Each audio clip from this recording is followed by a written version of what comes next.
Today, we're making a turkey pepperoni pizza using chicken as the crust, fool. Open up the ground oil, homie. 2 huevos, one egg. Oh, yeah, baby. No shell in there, homie, no shell. Mix it up. Reduce fucking cheese, homie. And then just make it like a pizza, fool. All right, now that we got a perfectly circle, homie, we put garlic salt, onion powder, Italian seasoning, homie.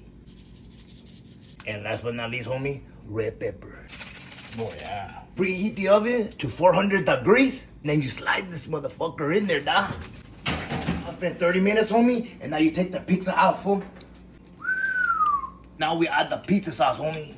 Spread that on there. All right, now that we put the sauce on, homie, we're gonna add the cheese. And reduce fat, homie.